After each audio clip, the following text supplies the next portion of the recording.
So I worked at Meta for 6 months and I was getting paid like $200,000 to not do anything all day as a recruiter. One of the questions I get is, why did you hate it so much if you were getting paid to do nothing all day? That is not why I hated it. I love doing nothing all day. I really enjoy doing nothing. Is actually where I thrive in life. I just really like money. So to get a lot of money for so little work was really the peak of my life. Anyways, why did I hate it? Because they were watching my social media all the time. I didn't even know this was a job. At this point, I didn't even have that many followers when I first started at Meta. And so the fact that people were watching my social media when I had like 1,500 or 2,000 followers on Instagram was insane to me. And it wasn't like people had added me on Instagram from work because I didn't share my social media at work. Then when I got written up at Meta for the third time for my social media, I had to sit through 20 of my TikToks and go through each one and answer the question, do you think this is appropriate? Do you believe this is a conflict of interest?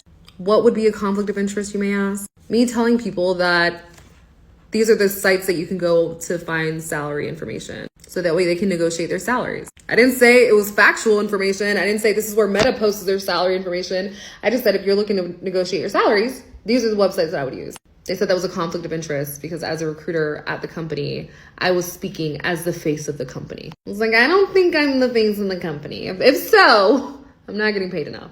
The crazy part is that they hired people to do this job. And by do this job, I mean they hired people to watch people's social media. That's insane to me. This was someone's job. I said, whose job is this? Because I want that one. This one sounds a lot more fun than mine.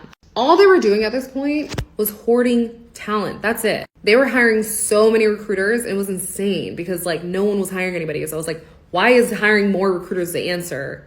Maybe just like be a better company. I don't know. Every recruiter I knew, and I've been in the big tech space for a while, but every recruiter I knew had been reached out to by Meta and they had been interviewed by Meta. I got my offer so quickly, I thought it was a scam. I was like, damn, I know I'm good, but not that good. No, but I am that good.